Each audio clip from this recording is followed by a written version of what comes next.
Hello everyone, it's David again. We have Season 5, Episode 9 in the Kingdom of the Blind. We start off with reports reaching Michael Garibaldi, who's talking and debriefing Sheridan about transports being hit by someone other than raiders. Military-like precision, but their cargo was left intact.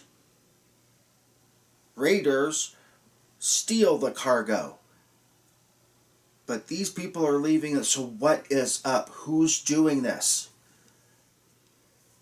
We zip in, and a transport is destroyed, and we get the back end of a warship of some type, but we don't know exactly who it is.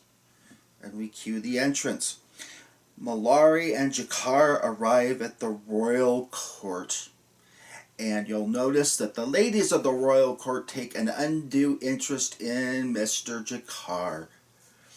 Byron debriefs his fellow telepaths over their history at the hands of the Vorlons. And he has an idea about how they can get everything they've always wanted. The regent is in seclusion. He wanders around drunk, which is highly unusual because the regent has cultivated an aura, I should say, of sobriety. And here all of a sudden he is, for the first time in his life, acting like a drunken fool. What's going on? And Lord Jono, who is one of Londo Mollari's friends, says the darkness has fallen over the palace. And we find out later, of course, what that darkness is. Londo's friend Lord Jono is then murdered right in front of a drunk regent. Who killed Lord Jono, who could just waltz right into the Centauri royal palace and kill somebody right in front of the most powerful man in the Centauri Empire. We know and see that ambassadors are being followed by random groups of Byron's telepaths. What are they doing? They're collecting intel for the Alliance? Well, we find out later, oh no, not so. Jakar is confronted by the man who whipped him in front of Cartagia, and he says, which do you blame, the hand or the heart which commanded the hand? And he said, well, the heart, of course. I'm not sure that I buy that, and here's why. A lot of people say, well, I was just following orders, or if I didn't comply with these people, I could have been killed. One of my professors at my university is, an internationally well-known author and studies the history of the Jewish Holocaust in Europe. One of the things he discovered was, I believe it's Hamburg Police Battalion 101. They were taken from Hamburg, Germany, zipped on over to a concentration camp. They were told not to discuss anything they seen. They signed a non-disclosure agreement. And then they were finally told what they were there for. And that was the mass murder of Europeans, Jews, and gypsies and homosexuals and all the other groups, but primarily the Jews. And he said, any of you have a problem with it, say so now, or you're going to work tomorrow morning. And one guy stepped out and said, I'm a Hamburg businessman, blah, blah, blah. I can't be involved in something like this. It's just, no, this is way beneath me. I can't do it. No, can't do. And instead of being incarcerated, being beaten up, turned over to the Gestapo, sent to the Eastern Front, this man was given a promotion and was sent back to Berlin, and he spent the rest of the war behind a typewriter in an office.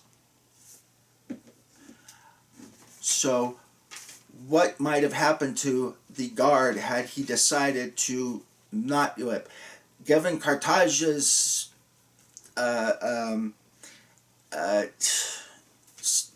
style, I think the guy probably would have been killed. And so Jakar basically said, look, Cartagia is the one I'm angry with, but you know what, he's dead, and so my thirst for revenge went out when he died.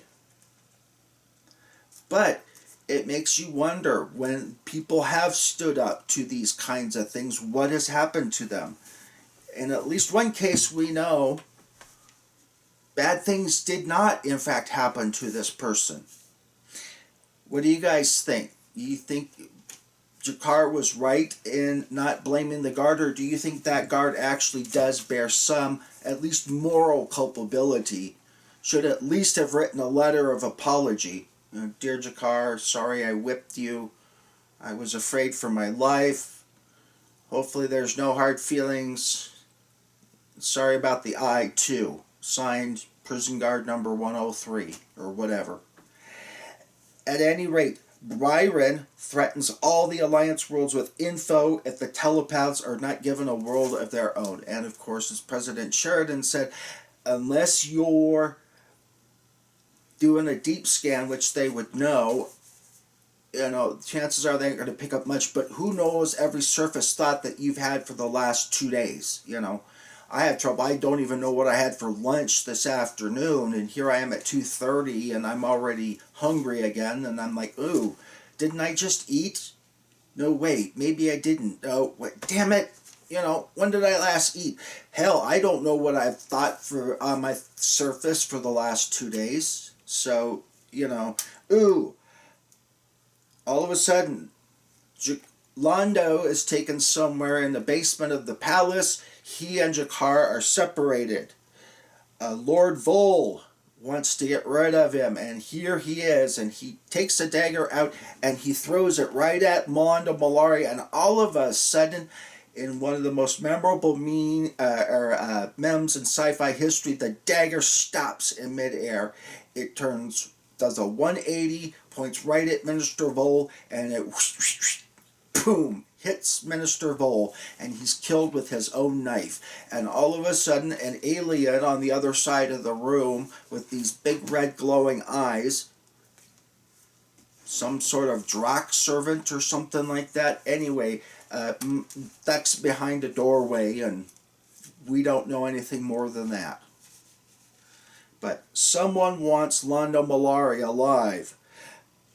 A group of Drazi attack Byron's followers, who his other followers pick up on it, and they try, and so then all of a sudden now the war of words and now war of violence has started between the telepaths and the mundanes.